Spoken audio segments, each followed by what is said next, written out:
these years doing monstrous wickedness in the world. That's why he said, don't touch that oil, don't touch that gold. Because the US dollar became a rope around our neck while we were eating roti canai and drinking teh tarik. What will Nabi Muhammad alayhi salatu wasalam do with both the Sufi and the Salafi, who've been equally blind? I have given you two examples of two ahadith interpreted for the first time in this way. But more and more people are recognizing this is the correct interpretation. Now one final one. I said I was a student of a Sufi Sheikh. And I love him, and I've never hidden the fact, never, that my teacher is a Sufi Sheikh. And I'm proud to have been the student of a Sufi Sheikh. Whosoever is annoyed because of that is free to leave me. Of course, I'm not going to change. I'm proud to be the student of a Sufi Sheikh, Maulana Dr. Muhammad Fadlur Rahman Ansari, rahimahullah. And it is because of the training that I got from him that I am blessed today to do the work that I am doing. The Sufi Sheikh. But why do I no longer declare I'm Sufi? Why? You never hear me saying that. Why? I'll tell you why. I do not want to have to answer for Sufi practices which I cannot defend. No. And secondly, I want to plead with the Sufi that if you have a religious practice, like we have right here in this masjid after the Salatul Maghrib, and we recite all these tazkirat for a long time. If you have a religious practice, which you may have practiced for generations and generations, and you're very comfortable with it, something beneficial, not like drinking whiskey, no. But it is not based on the Quran and Sunnah. No. Even though it is beneficial, it cannot be something that is essential. No.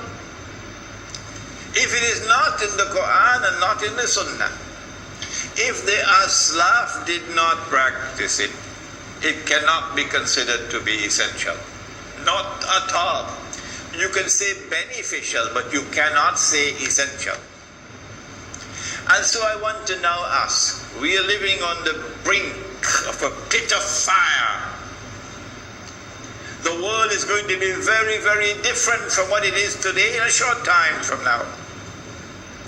Are you going to allow these religious practices that your father and your grandfather and your great-grandfather and generations have practiced?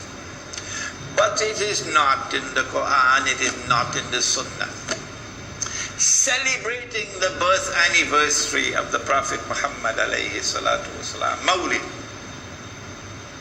Standing and reciting salams. Are you going to allow these religious practices to divide you from your brothers when they are not essential? What is more important?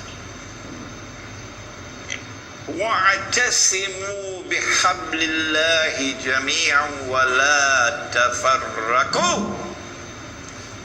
It is far more important to preserve the unity of the Jama'ah, the Sufi and the Salafi, than to insist on these religious practices which are not in the Quran and not in the Sunnah. So I have said, in our Muslim village, we will not allow in the masjid any religious practice which is not based on the Quran and the universally recognized Sunnah. And we will not allow it in our public life. But if I want to do it in my private life, that's my business. And if you come to attack me for what I do in my private life, we will throw you out of our Muslim village faster than Federal Express. And I want to suggest this is the formula for unity. The Salafi who listens to me and who has his heart in the right place will recognize this is a workable formula for unity. The Sufi who listens to me and who has his heart in the right place would recognize that this is a workable platform, a workable formula for unity. And so now we end by reminding that we are living at a moment of more danger than ever before in our history. Tomorrow the world is going to be very, very different. It's time to wake up. It's time to unite our ranks and no more fighting between us. And so let the Sufi and the Salafi come together as brothers to each other. ربنا تقبل منا إنك أنت السميع